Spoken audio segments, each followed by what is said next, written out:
It rises over 14,000 feet into the air. Its name is Pikes Peak. And for 71 years, man and machine have challenged the mountain to see which is best. Sometimes it's man, sometimes it's the mountain. The line between success and failure is as thin as the air, and the price you pay for crossing the line can be the most frightening moment ever experienced by a racer. Since 1988, the overall record has been 10 minutes, 47.22 seconds. Last year, Robbie Unser came close, winning his 5th division crown, but missing the magical mark, which has become the holy grail of the hill climb. Unser is back, but he is not alone. David Donner, Gary Lee Canoyer, and Paul Dallenbach all want the title King of the Mountain. The quest begins next at the Chevrolet Pikes Peak Hill Climb.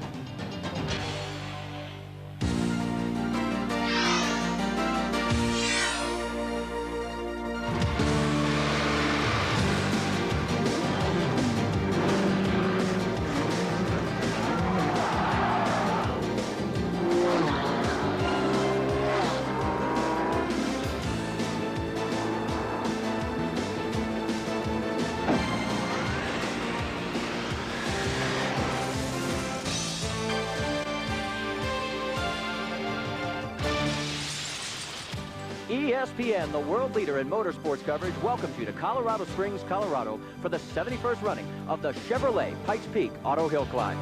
Hello again, everybody. I'm Marty Reed, and over my shoulder, 14,110 feet straight up, is Pikes Peak. It has been an incredible week of practice and qualifying. Records have been made in every division. In fact, the overall qualifying mark was lowered by over a second by Robbie Unser to 4 minutes 30.45 seconds. The technological advances have been astounding in this sport. For more on that, let's go to the second member of our team here at Pikes Peak, Spencer Lowe.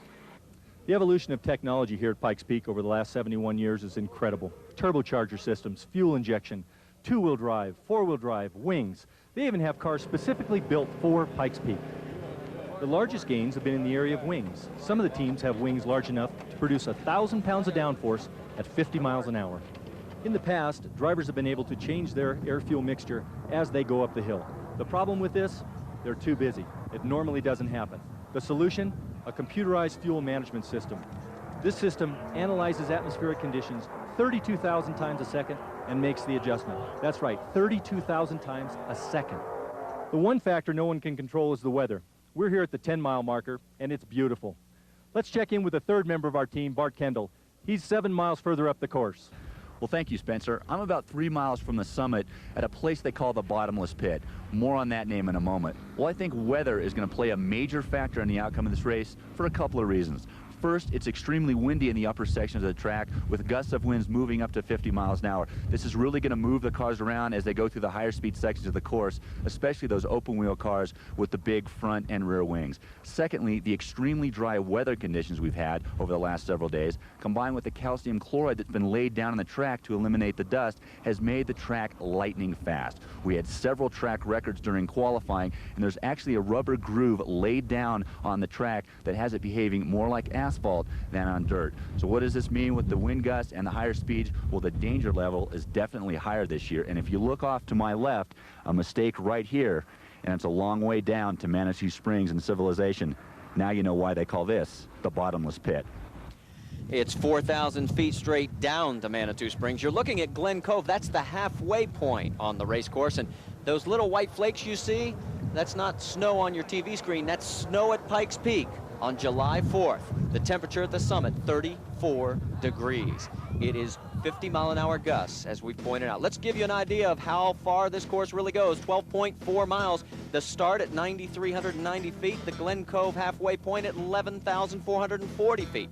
And 156 turns later, you're at the summit at 14,110 feet. Now, how do these drivers handle the stress of getting ready for each race day? Well, everybody has their own methods, some humorous, some not so humorous. Like that, you're pulling that brand new bass boat behind it. Oh, yeah, because he's Trying to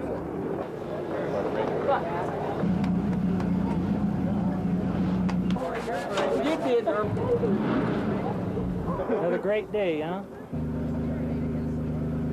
See you, buddy. See ya. We're going racing. Got your earplugs? Hey, just keep your momentum up, Reese. Yeah, I know. Okay, you know, don't slow the car down. Hit on both sides. We're ready. Can't wait to get going. And neither can we, Clive. Rick Mears, Grand Marshal for the race, making his way up the mountain. Do you know there are 3 generations of Mears racing at this event? And Rick talked about it. I have 3 generations, you know, my dad, my brother, my nephew, all running in this race. I think that's kind of a first for a lot of different sporting events, not just, you know, in automobile racing.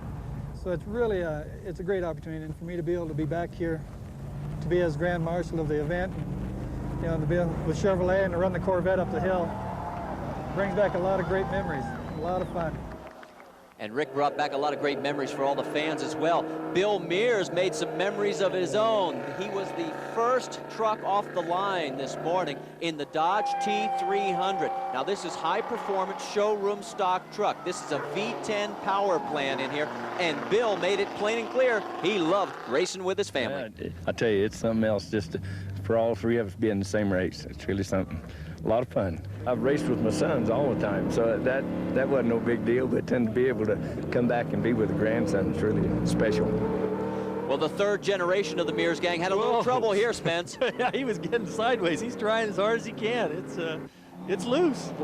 Well, the thought of beating Dad and Grandpa was certainly on his mind, and he was just really realizing what 3 generations meant. I'm looking so forward to seeing my grandfather get up this hill, and he's having such a good time. His Dodge T300 is just running great, and I just hope everything turns out right. We get up at the top, and we have a lot of celebrating to do.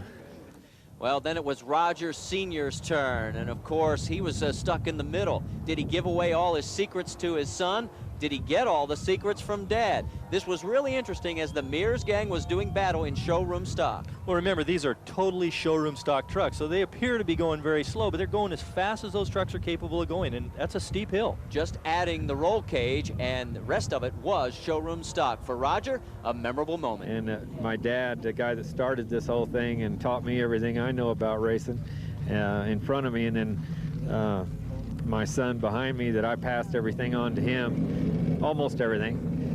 Just like my dad, obviously, because he's running faster than I am, didn't pass on everything either.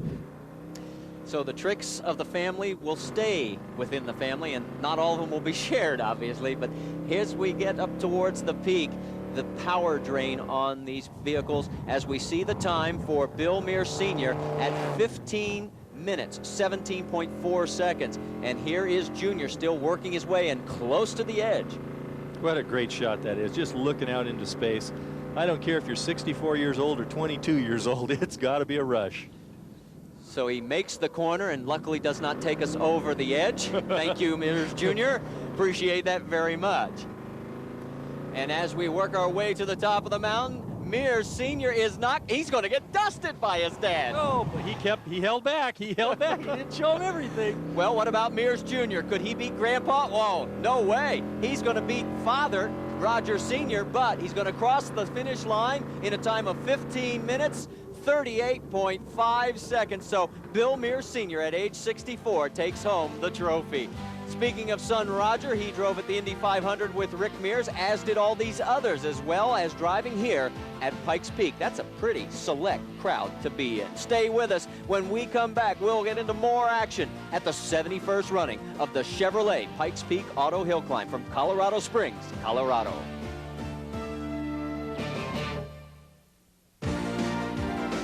Today's ESPN Speed World event is brought to you by Chevy Trucks. No company brings more race-winning technology to the street than Chevrolet.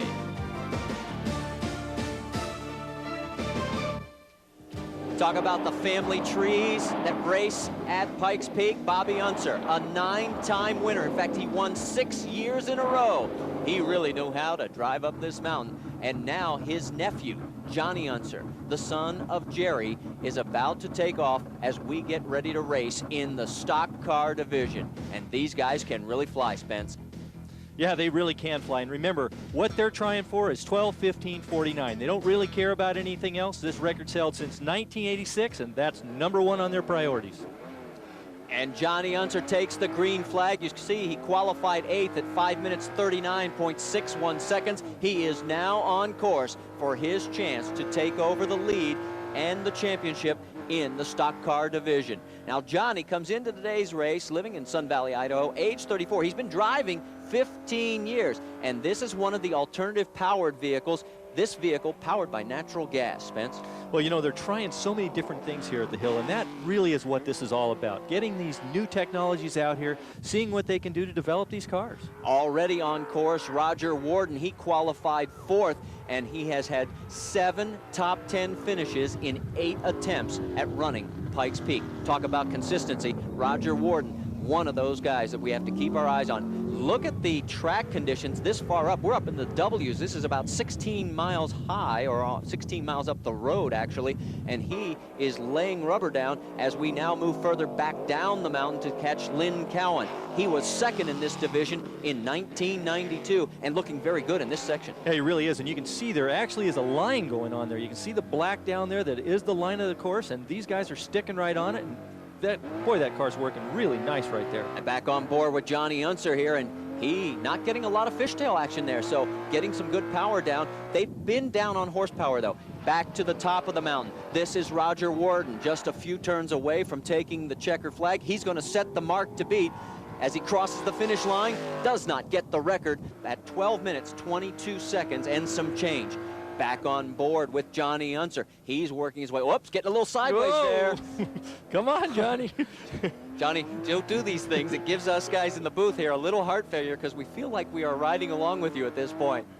He is running in IndyCar action also at this point of his career. He's with Dale Coyne and the MyJack racing team, and they have been doing very well, getting better and better each time out. Now here is Glen Cove, the halfway point, the time to beat on the left, and Johnny's having some problems. He's well behind. Well, you talked about earlier in the week, he's struggling with horsepower problems, and that's exactly what it is here when you can see that much difference. Well, this is Steve Overholzer. Whoa! Whoa, come on, Steve. Good. That is Bottomless Pit on the other side of that wall there. You don't want to have a mistake there. Now, he qualified 3rd, and he is soon to cross the finish line. Now, remember, the time to beat will be on the left. That will be Roger Warden's time that he has already set. And it looks like he's going to do it. Can he break the record of 12:15:49? Yes! A new record holder, Steve Overholzer, at 12 minutes, 10 seconds. And some change, and here is now Lynn Cowan, and he is going through Glen Cove and is quicker than the time to beat for the split time. So, boy, the records are going to be falling in this division as we move back to Johnny Unser, working his way up through the course. At the top portion now, he is just about 1 turn away from the finish line. Now, remember, he was very slow through the halfway point. The question will be, can he pick something up at the top portion? The time to beat will be the new record on the left. He's not going to do it. He's going to have to go back and find some more horsepower. So that's going to do it for Johnny Unser, but it's not going to do it for us. Some of the crowd that camps out all night at the Chevrolet Pikes Peak Auto Hillclimb. More stock car racing action after this.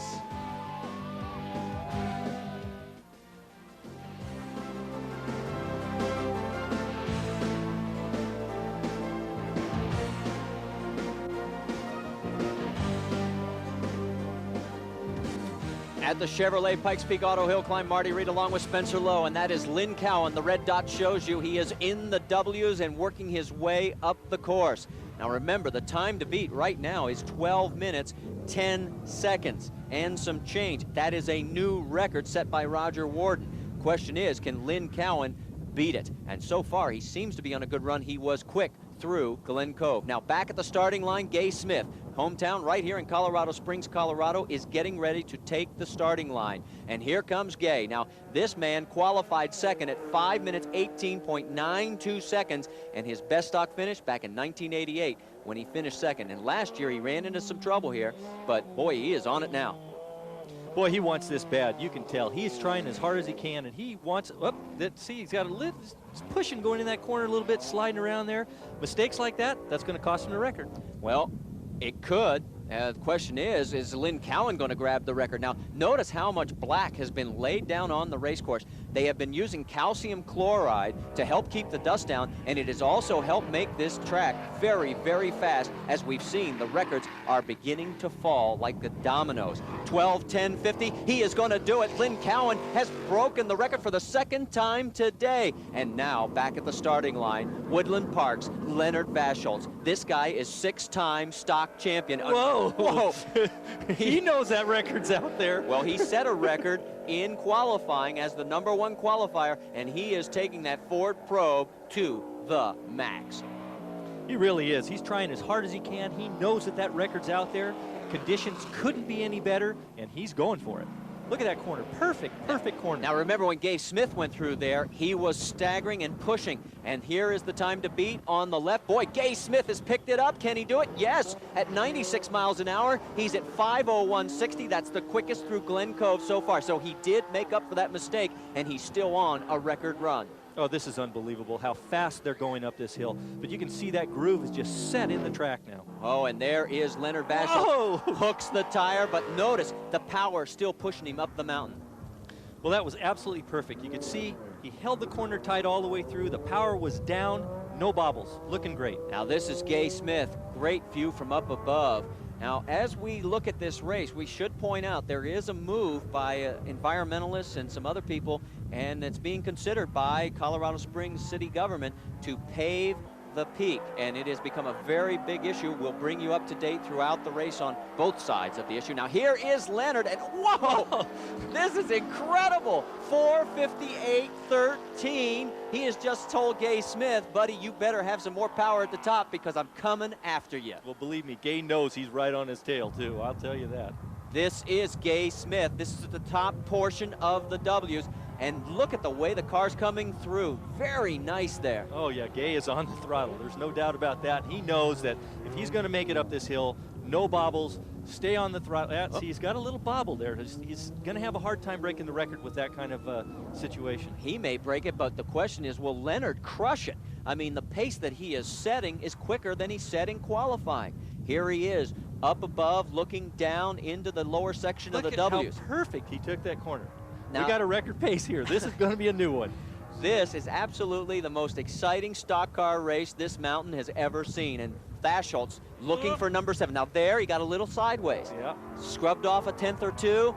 But the question is, what will Gay Smith lay down as the mark? One turn away from the finish line. The time to beat on the left. Will he crush it? Absolutely. 12:01.23. So a third time the record has fallen in one day, and it had stood since 1986. The gauntlet is down. Leonard Vaschholz, he must come up with the best drive of his career. If he stumbles here, he'll get a second shot at Super Truck competition a little bit later, but he looks to be on a great run. Very few bobbles, one turn to go. The time to beat will be on the left. Can we break the record for a fourth time? Oh yes, Vaschholz does it! Right. 11:47.28, an incredible run by Leonard Vaschholz. Stay with us. When we come back to the Chevrolet Pikes Peak Auto Hillclimb, we'll talk to the king of the mountain in the stock car division.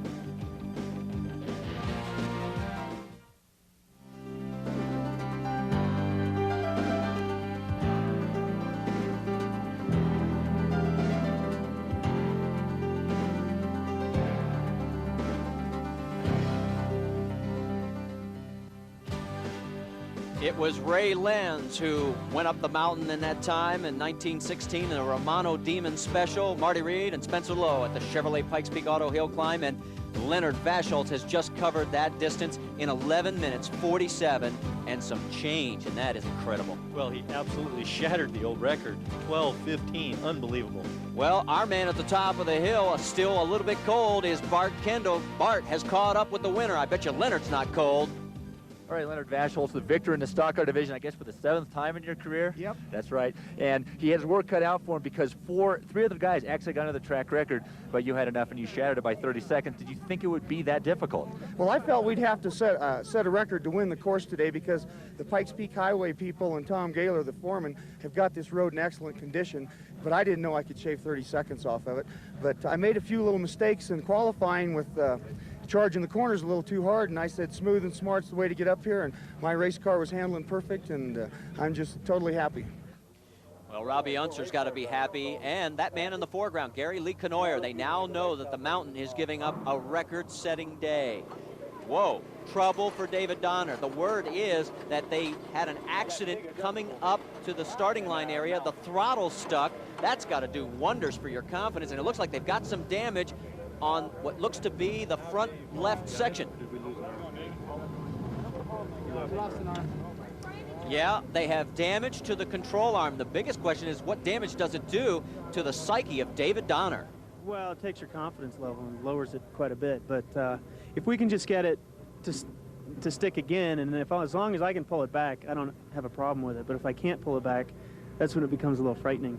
So, especially this thing. I mean, the road is so hard today. Our acceleration is going to be rather quick, so things are going to happen really at a fast rate. So we need to be able to control things. But I think we'll be okay. It's just this whole week has been like that, and we'll get over it. Confidence level. Heck, how would you like to be driving up that hill with a sticky throttle at 120 miles an hour? Oh, my word. Well, let's get ready to show you some highlights from Pikes Peak Open competition as we're waiting for the open wheel showdown to begin. They're Group A rally cars, no engine restrictions, no ground effects or wings, and the division record is 12:43.74. So the first man that we are going to watch is Rod Millen. Now, he qualified first at 4 minutes 59.61 seconds. That is a new record, and this is an all-wheel drive Hyundai Elantra. Now, remember, last year in showroom stock, he took a two-wheel front drive Hyundai to victory in showroom stock division. Whoa. Boy, he is all over the place. He's trying. Rod Millen, who also drives the stadium trucks in the Mickey Thompson Series for Team Toyota, calls Newport Beach, California home. And boy, watching him drive this mountain all week has been fun. Oh, he's just absolutely incredible. Look at the way that car handles. Four-wheel drive. He turns it right in the corner, steers in, hanging every single inch of the wheel off the track anywhere he can. He's using this track. Well, this brings us back as we get a look on board to the paving issue. Now, those in favor of paving say it would make the road safer for everybody, but opponents say it would turn out to be a nightmare up top when you have this thin glaze of ice that would not affect a dirt road. That's just one of several issues. Whoa, and Rod Millen working his way up course. Now, one of the things we asked him before we got into today's race action was, how will we know when you're running well from the in-car and when you're not? Well, the car's always loose, and basically the rear is sliding out, and with the four-wheel drive, we tend to be sort of washing across the road. So the steering wheel is a little dead at times. So at times I'm turning the wheel perhaps in a direction it wouldn't be normal to be turning in a normal race car, but I'm trying to keep the front pointed roughly in the direction I want to be going. On the hairpins, I want to get the car rotated a lot around to get the rear right out so that the front is lined up to get the straight as long as possible so I can accelerate and get as much speed as possible. All the time you're up and down, off the throttle, through the gears. Don't use the clutch, just keep banging gears and try to get to the top of the hill as quickly as possible. Well, he has not made a mistake all weekend long as he heads towards the sump section of the course. The turn is known as sump, and it is a woolly bugger, and this is where he makes his first and only error and stalled the car. He was talking about wanting to get the car rotating around. I don't think he wanted to rotate it that far. And that opened the door for Akira Kamiyama. Qualified second, finished second in Pikes Peak Open in the very same Nissan that he drove here last year. Made his way up the mountain through the snow flurries and shattered the Pikes Peak Open division record by a minute, crossing the line in 11:42.95 seconds. Now, let's move to showroom stock action. Reese Millen, the son of Rod Millen, the third family triumvirate to be here. In '92, he won Pikes Peak Open division. This year, drove in showroom stock, did not finish his qualifying effort, Spence, and had a very rough run coming in third. Yeah, he did. And you can see here, he's struggling. He's pushing like crazy. Almost went off right there. Went off in the previous corner. He's really fighting it hard. Here he comes at 13 minutes, 37.08 seconds. Second place in showroom stock would be Colorado Springs resident Jerry King. And he, in a beautifully painted Firebird Trans Am, made it up the mountain in showroom stock in very fine form, making very few mistakes in 13 minutes, 31.94 seconds. But the man of the moment in showroom stock was the defending champion, John Norris. In four-wheel drive last year he won, and this year with both groups combined, he was a record holder in qualifying at 5 minutes 33 seconds and some change, and came back to successfully defend his crown in the Mitsubishi. Well, Marty, you know, this finish almost didn't happen. Earlier in the week during a practice session, John went off the top of the course. The car actually was teeter-tottering over the side of the course. He was in the car for 5 minutes. They had a course worker sitting on the top of the hood of the car in the wind to keep him on the track. They had to air vac him out in the helicopter. He said his blood pressure was up so high he didn't know what to do. Well, it just goes to show you that fine line we talked about. Luckily for John Norris, he didn't cross it. He did set another record, though, as he lowered the showroom stock record to 12 minutes, 34.58 seconds, and Bart Kendall talked with him. Okay, I'm here with John Norris, second straight win at the Peak. You're making this look easy. You shaved a half minute off last time, but you said the track changed a little bit from last night. Well, the track was a little bit looser than it was yesterday when I pre-ran. I heard on the Mears radio, but they said it was a little slick, so I backed down just a little bit, but the track was in excellent condition. I was also wondering, Bob, we work with the Starlight Foundation Visit Children in Hospital. We did a hospital visit in Denver, and I'd like to say hello to all the kids who are at the Denver Children's Hospital because I thought it was great and I really enjoyed myself. Best wishes to them. Thank you. Well, stay with us. When we come back, we'll show you some highlights as we're still waiting for that open wheel showdown at the Chevrolet Pikes Peak Auto Hillclimb.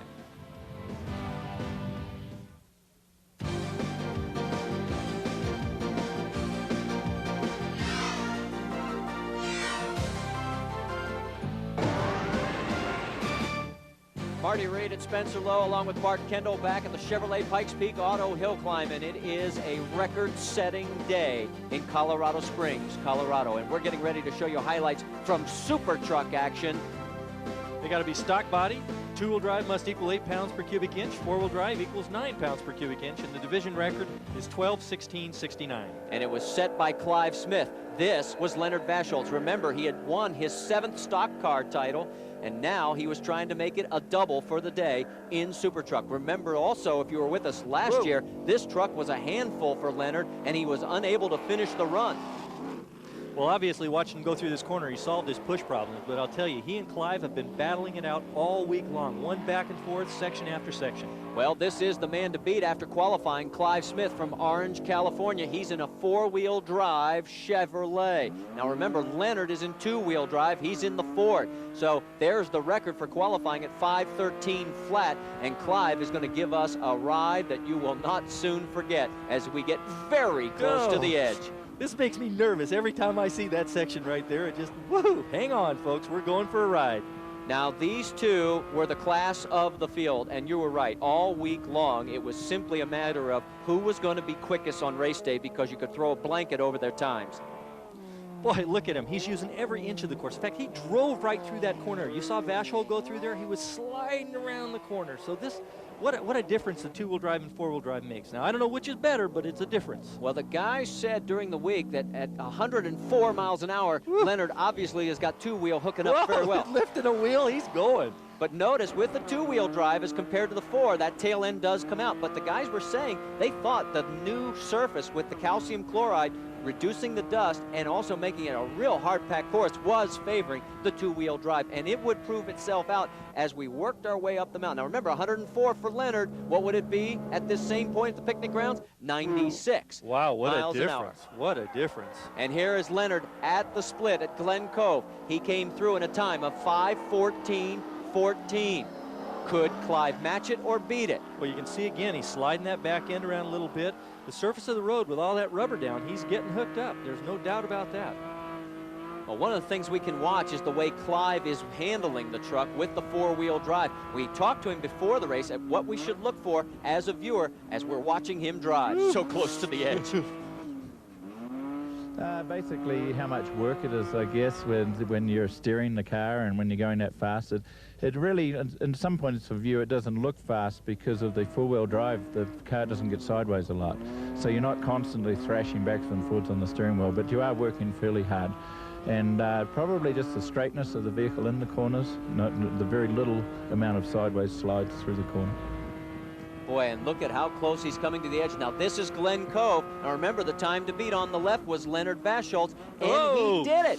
At this These guys point, got a race. at this point, Clive is in front of Leonard. Can he carry it through? Now, remember also, as you move up the mountain, you end up losing horsepower. About 25%, some of the drivers say. Boy, Clive is just standing on the throttle all the way through that corner. See him saw the wheel a little bit through there to make it hook. Here was Leonard Vaschholz, then in the W's. Whoa. Leonard, at this point in time, was actually slower as far as the split times were concerned. But look at the way he was pitching this Ford around this corner. And man, he hooked up really nicely. He was on the brakes real hard coming in the entry of the corner. Whoa, he's putting down the power, trying to keep it as smooth as possible. It was just a matter of who was going to cross the finish line the quickest. Oh, brother, this shot is just unbelievable. That is a lot of sky off to the left. Yeah, 4,000 feet down. And he has got the pedal to the floor, working his way towards the top of the course, and that is bottomless Look at him pit. He's hooking beautifully. Now remember, the record is 12 minutes, 16.69 seconds. Is Leonard going to do it for the second time today? He did it in stock car division for his 7th, and oh, he crushes it. Gee. 11 minutes, 47.22 seconds. And now the only question was, can Clive Smith top Leonard Vaschholz and spoil the opportunity for the double? We're riding on board, and you are looking out at a lot of blue sky. Make a mistake, you're going for a long ride. Take a look at this view. Oh, just beautiful. Absolutely fantastic, but no dust again on this. And that goes back to what the calcium chloride is doing. And also, one thing that changed also was no longer were the road graders needed day after day after day during practice sessions to level and smooth out the course. This really seems to have made an improvement. In fact, race officials are hoping this will help solve the paving issue so that they won't have to pave the road to the top. Let's get back in-car camera for the rest of our e-ticket ride up the hill. As long as that e-ticket doesn't turn left at this point of the course. Vaschholz with the time to beat at 11:47.22. Would Clive Smith do it for 2 years in a row in Super Truck? The answer was no. Leonard Vaschholz in the Ford would beat the Chevrolet in the battle of the factory manufacturers, and Leonard, after the race, talked about his second win. The track was really fast. You could get a hold of it, and then the cloud cover came in. It was nice and cool, didn't have any overheating problems at all. And because of that, the car, I just had lots of power. You understand what I'm saying? Yeah. And then when there was some problem, the only problems I ran into, arised on the track was I came into some of the real tight corners, and some of the earlier competitors had hit them too tight and pulled gravel out on the track, so it's going to play a little havoc with the motorcycle guys. But my truck's got a long wheelbase, so it just skate through it pretty good. And then once it got hooked, I think the wheels were coming off the ground in front of it. Why would Leonard be worried about the motorcycles? His son Clint competes in that category, and he won the Pro Open division. Chuck Lee was the man to beat in Pro 250cc action. And as we show you the other top finishers in each of the categories, we apologize. We just don't have enough time to show all the race action here at Pikes Peak, but we can tell you that all this action will be highlighted on ESPN's Moto World. So as you take a look on down through the list, Mike Coe, the winner in Pro Quad. Our congratulations to all the winners here at the 71st running of the Chevrolet Pikes Peak Hillclimb. Stay with us when we come back. It's time for the unlimited and open wheel assault on the record.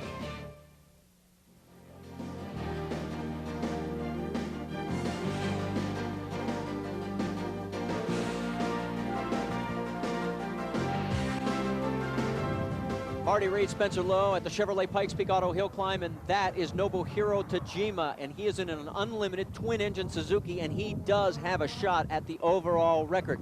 And we're going to keep our eye on him as he is already on course, but here are the open wheelers. Open cockpit, single seat, no fenders, the division record, 10:53.87. And that was set last year by Robbie Unser. Remember, the overall mark is 10:47.22, and already on course, David Hoffpower. He qualified 8th through Glen Cove in 4 minutes, 51.68 seconds. And smoke out the back. Yeah, he's got a little trouble right now. He's already smoking, and he's halfway up, so he's got a ways to go. Well, we'll keep our eye on him, see if he has any problems. Hoffpower through the midway point. Here is Tajima.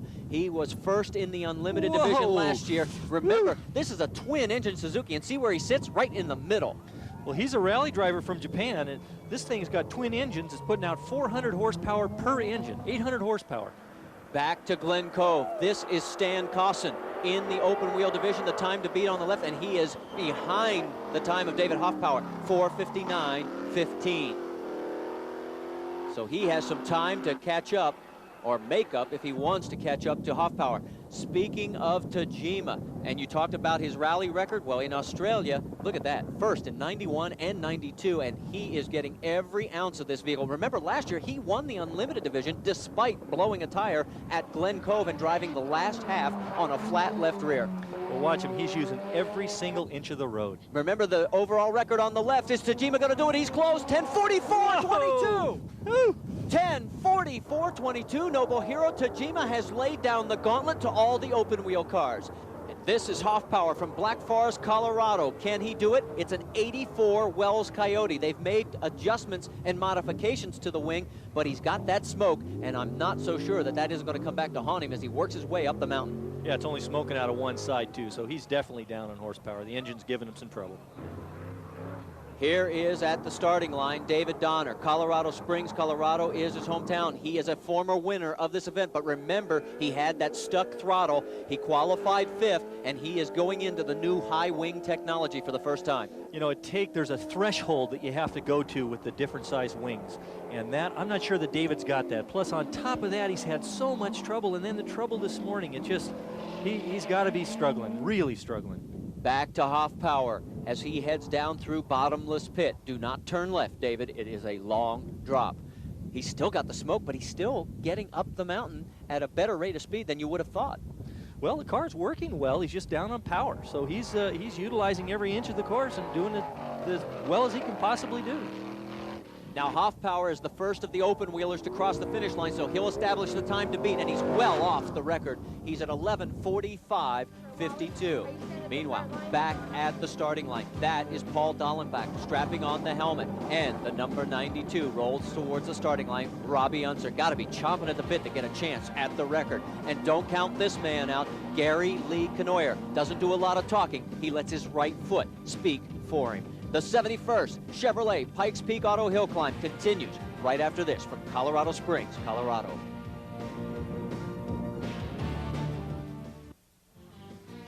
Along with Bart Kendall and Spencer Lowe, this is Marty Reed at the 71st running of the Chevrolet Pikes Peak Auto Hillclimb. And well, unfortunately, we've got bad news for the fans of David Donner. He has broken out of camera range, blown the motor in the ski area south of the halfway point at Glen Cove. So Donner's miserable day after crashing on the way up to the starting line doesn't even make it to the finish line. This is Stan Cosson, an opportunity for Stan. His best finish back in 1991. He was the 1983 Rookie of the Year here at Pikes Peak in this division, and he has finished 7th here last year. He's around the last turn. The time to beat, 11:45.52. He will take over the lead, yes, but he will not break the record.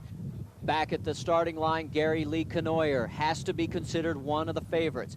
He is in an 81 Wells Coyote, but don't let the age of this vehicle fool you, because as you see right there, his best finish last year, he finished 2nd to Robbie Unser. It's also one of the 4 cars that has the big wing design, so you're going to count him in the picture here. This car is working well, he's driving well, he's a hard charger. Let's see what happens. Meanwhile, at the starting line, you're on board with Paul Dallenbach. He is pulling up to the starting line to get ready for his run. And Paul from Basalt, Colorado, the son of Wally Dallenbach, the brother of Wally Dallenbach Jr. He has been doing some Toyota Atlantic racing as well as Barber Saab racing. So he is now on course, and Dallenbach at 4:46.30 in his qualification effort now has to come up with the run of his life if he wants the record that Tajima has already lowered. On board, and look at the way this wheel gets sawed around as he is making his way up the mountain. There's a shift and a downshift. Yeah, he's doing really well there. He's just smooth as can be. Through the picnic ground section, Gary Lee Canoyer at 116 miles an hour, and whoa! Oh, gee. He comes close to the edge. Back on board now with Paul Dallenbach, and hooking the tire is important, but what about the wing? Well, that's a problem. The wing sticks out almost as far as the tire, and earlier in the week, some of the cars were crashing because they hooked the wing in the dirt bank and around they went for a spin. And that's exactly what happened to David Donner during qualifying. He actually cut a tire, and it was the reason he was 5th on the starting grid. Here comes the split time for Gary Lee Canoyer, and yes, he is now the man to beat in open wheel, 4:33.34. And what's that coming out the back? Looks like he's overheating a little bit. That could be a problem.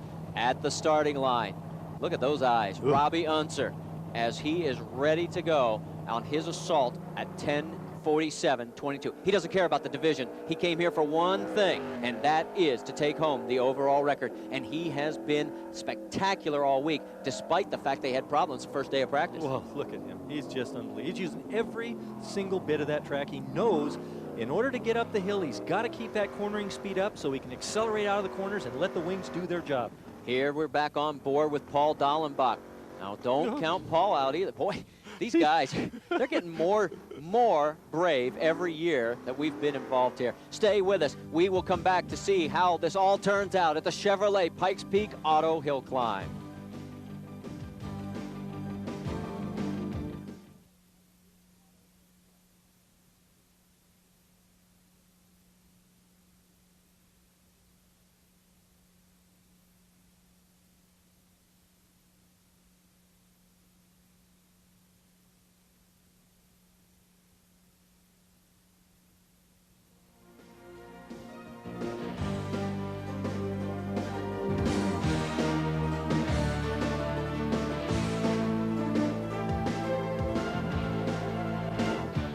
And who knows, someday one of these cars will be sitting in that museum, maybe as the record holder. Right now, Paul Dallenbach has lowered Gary Lee Canoyer's time. 4:26.37 for Paul Dallenbach. So now the question will be, can Canoyer pick up some time in the upper sections of the course?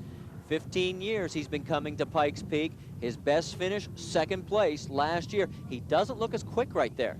Nice.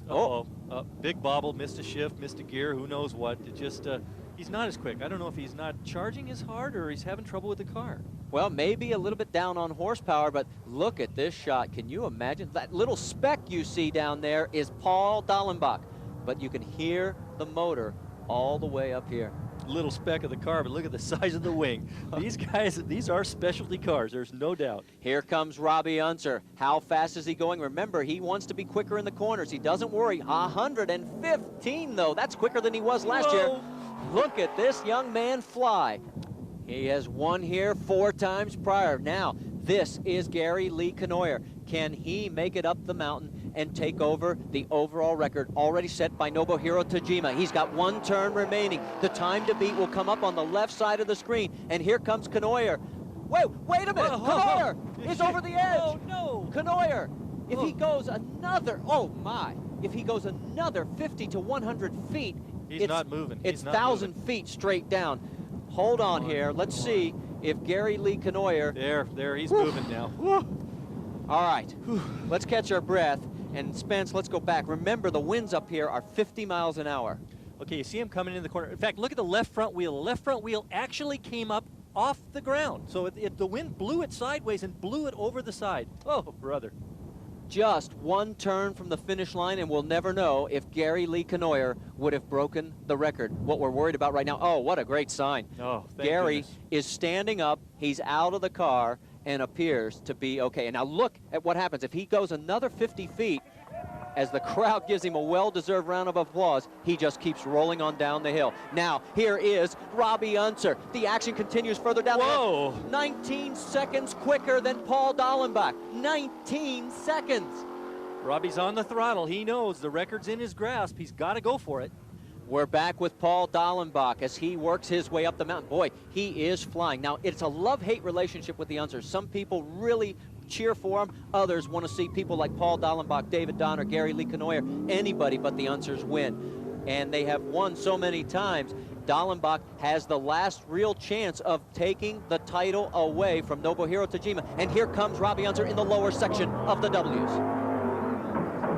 You hear that? The engine's blown. He is slowing down. Robbie Unser, on a record-setting pace, is slowing down. And remember that love-hate relationship we talked about? You can hear some of the fans booing or cheering his demise, actually. Others will be saddened that this great racer will not succeed in his quest to break the overall mark. Now, here's the last running vehicle on the course. Paul Dallenbach, the only one left with a chance of beating Nobuhiro Tajima's mark of 10:44.22. And if he knew he was the last one with a chance, how nervous do you think he'd be? He'd be real nervous, but he knows right now he's got one job: get to the finish line as clean as possible, go for that record. It's going to be close. It is going to be very close. One turn to go. Watch the clock on the right. Does he do it? Yes! All right! 10:43.63. You're looking over the shoulder of the new king of the mountain, Paul Dallenbach, and we'll be back to talk with him in just a minute. Today's ESPN Speed World event is brought to you by Chevy Trucks.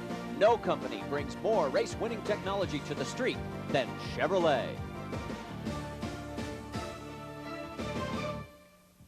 Marty Reed, Spencer Lowe, and Bart Kendall as you look at the final results in open wheel division. Now remember, Tajima wins the Unlimited.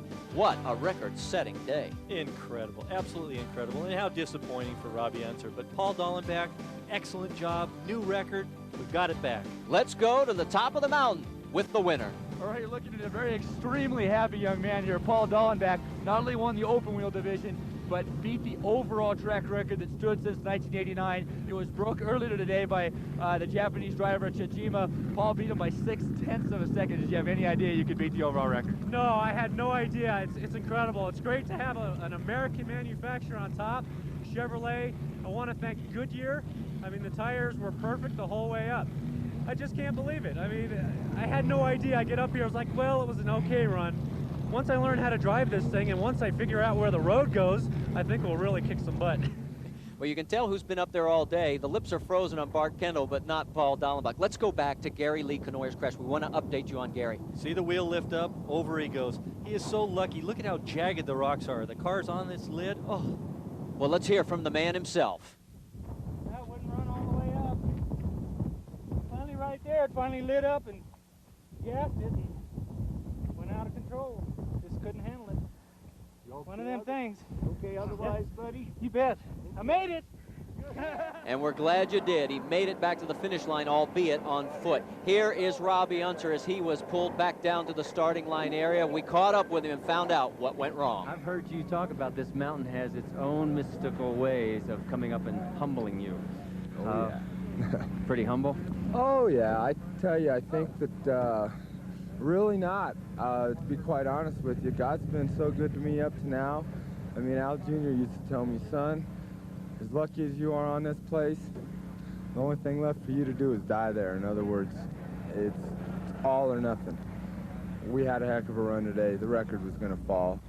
As we've seen today in the 71st running of the Chevrolet Pikes Peak Auto Hillclimb, this mountain has a personality all its own. It can come up and bite you at any moment, and it is what makes this event so unique. And that's what brings us back to the issue of paving this dirt road. It's not an issue that we will decide, but for those who have to make this decision, there is a lot at stake. 100 years ago, Catherine Bates went to the top of this mountain. She was so inspired, she wrote America the Beautiful. 100 years later, would we change its character? Would we plaster over Mount Rushmore just to update it for the 21st century, getting rid of Lincoln and Washington and putting in Kennedy and Eisenhower instead? No, what is at stake is the legacy of Pikes Peak. It is the one international trademark that Colorado Springs possesses. Change the character, you could change the race. You could change everything. For Spencer Lowe and Bart Kendall, I'm Marty Reed. Thanks for joining us on this edition of ESPN Speed.